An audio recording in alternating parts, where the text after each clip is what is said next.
नमस्कार साथियों, आप जानना चाह रहे हैं एसआईपी के बारे में। आप बिल्कुल सही जगह पहुंचे हैं। सिस्टमेटिक इन्वेस्टमेंट प्लान, यहां आपको मिलने वाली है एसआईपी के बारे में पूरी जानकारी। आप एसआईपी में कैसे पैसे इन्वेस्ट कर सकते हैं, एसआईपी में ऑनलाइन कैसे पैसे इन्वेस्ट कर सकते हैं, एसआईपी में कित कौन कौन से प्लान्स होते हैं, एसआईपी के लिए कौन कौन से डॉक्यूमेंट चाहिए, एसआईपी में कैसे इन्वेस्ट करें, इन सब चीज़ों की बातें इस वीडियो के अंतर्गत होने वाली है। इसलिए ये वीडियो आप शुरू से लेकर अंत तक पूरा देखिए। इस वीडियो के अंतर्गत आपको एसआईपी के बारे में बहुत कुछ मिलने वाला है। इसको बिल्कुल भी स्किप नहीं करिए। चलो दोस्तों, आपका ज्यादा समय नहीं लेते हुए अपन स्टार्ट करते हैं आज का ये वीडियो। साथियों, SIP systematic investment plan, SIP एक निवेश की योजना है जिसके अंतर्गत आप छोटी सी रकम से निवेश स्टार्ट कर सकते हैं। एसआईपी का फुल फॉर्म होता है सिस्टमेटिक इन्वेस्टमेंट प्लान। अगर आपकी मासिक आय कम है तो भी आप आसानी से निवेश कर सकते हैं और निवेश करके एक अच्छा फंड आप बना सकते हैं। इस योजना में साप्ताहिक, मासिक, तिमाही, अर्धवार्षिक, वार्षिक आपकी सुविधा के अनुसार जैसा भी आपको उचित लगे आप निवेश कर सकते हैं।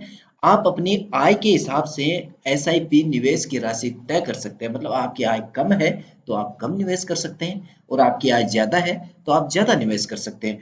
इस यहाँ पे एसआईपी है वो आपकी बचत का एक बहुत ही अच्छा ऑप्शन होता है। एसआईपी में निवेश कम पैसे से भी शुरू कर सकते हैं, जैसे 100, 500 या 1000 रुपए। पैसे बचाने के लिए एसआईपी सबसे बेहतरीन तरीका है। इसमें निवेशक के ऊपर किसी तरह का कोई बोझ नहीं पड़ता है। अपनी आय के हिसाब से निवेश कर बहुत अच्छा रिटर्न हासिल किया जा सकता है।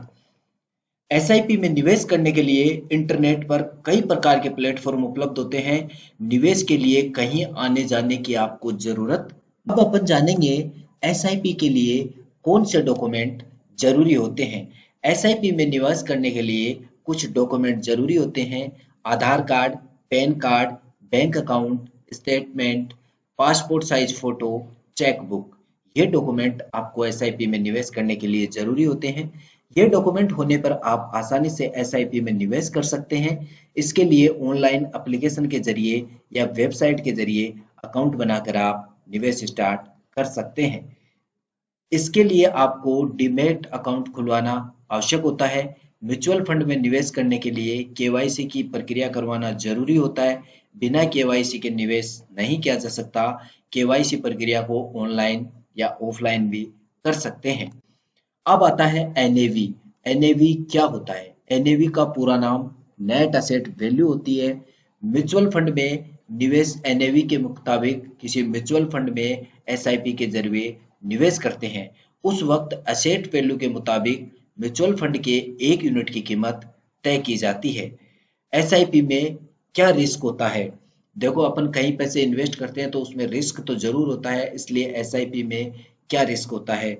एसआईपी की शुरुआत छोटे फंड से की जा सकती है, इसलिए इसमें ज्यादा रिस्क की आशंका नहीं होती है। अगर किसी ऐसी कंपनी में एसआईपी में निवेश किया जाए तो घाटे में चल रही है और मुनाफा नहीं कमा पा रही है तो पैसे डूबने के चांस बढ़ जाते हैं।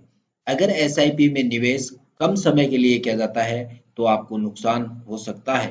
लंबे वक्त के लिए निवेश करने से नुकसान होने के कम चांसेस होते हैं। अगर एसआईपी को केवल 2-3 महीने में ही तोड़ दिया जाए तो एसआईपी प्रक्रिया पूरी न करने पर नुकसान हो सकता है। अगर कंपनी को अचानक किसी क्राइसिस का सामना करना पड़ जाए तो नुकसान हो सकता है। अब अपन बात करते हैं कि एसआईपी से क्या फायदे होते हैं। अगर इनकम टैक्स स्लैब के दायरे में आप आते हैं और इनकम टैक्स रिटर्न आप फाइल करते हैं तो आपको टैक्स रिटर्न में छूट मिल सकती है। एसआईपी बचत करने का एक बेहतरीन तरीका है जिससे अच्छा खासा पैसा इकट्ठा हो जाता है। जो रिस्क लेने से डरते हैं उनके लिए एक अच्छा विकल्प है। एसआईपी में कंपाउंडिंग का फायदा मिलता है। अगर लंबे वक्त तक निवेश करना है तो ज्यादा मुनाफा होता है। अगर बाजार में रिटर्न बढ़ रहा है तो एसआईपी में निवेश बढ़ा सकते हैं। इसमें चाहे तो बाजार में गिरावट आने पर एसआईपी आप रोक भी सकते हैं। बाजार में फिर से सुधार हो तो आप दोबारा से एसआईपी चालू कर सकते हैं। एसआईपी ऑटो सुविधा भी बैंक से ले सकते हैं। इसमें कहीं आने जाने की जरूरत नहीं पड़ती है। एसआईपी के नुकसान कौन कौन से होते हैं? अगर एसआईपी मिस कर दी तो नुकसान हो सकता है। हर महीने पैसे की जरूरत पड़ती है, जिसका इंतजाम आपको करना जरूरी होता है। एसआईपी बाजार में उतार चढ़ाव हो उस वक्त अच्छा रिटर्न नहीं देती है। अगर नियमित आय स्रोत नहीं है तो एसआईपी न भर पाने पर आपको नुकसान उठाना पड़ सकता है। अब आता है एसआईपी शुरू कैसे करें। एसआईपी दो तरीके से शुरू की जाती है। पहला प्लान होता है डायरेक्ट प्लान। डायरेक्ट प्लान में कोई मिडिल मैन या ब्रोकर नहीं होता है। इसमें किसी भी कंपनी की योजना में डायरेक्ट एमएसपी के जरिए निवेश कर सकते हैं। इससे अच्छा खासा रिटर्न भी हासिल हो सकता है।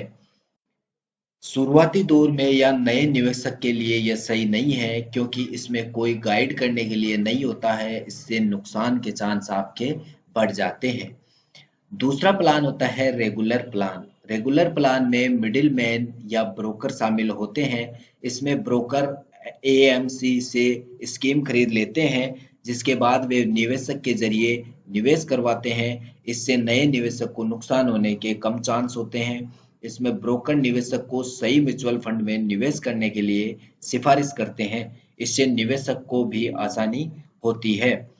डायरेक्ट प्लान में निवेश कैसे करते हैं। डायरेक्ट प्लान में निवेश करने के लिए केवाईसी की प्रक्रिया पूरी करना जरूरी है। इसके बाद किसी एएमसी में निवेश किया जा सकता है। बिना किसी ब्रोकिंग चार्ज के निवेश किया जा सकता है। रेगुलर प्लान में निवेश कैसे करें। रेगुलर प्लान में आसानी से कम रिस्क के साथ निवेश किया जा सकता है। यहाँ बेहतरीन गाइडेंस उपलब्ध होता है, इसलिए अच्छा रिटर्न हासिल किया जा सकता है। तो दोस्तों, ये थी मेरी एसआईपी से संबंधित कंप्लीट जानकारी, जिसके अंतर्गत मैंने आपको सब कुछ बताने की कोशिश करी। मेरी जानकारी कैसे लगी, इसके लिए मुझे आप कमेंट के माध्यम से बताना। मेरे वीडियो को ज़्यादा से ज़्यादा शेयर करना, लाइक करना और चैनल को सब्सक्राइब जरूर करना।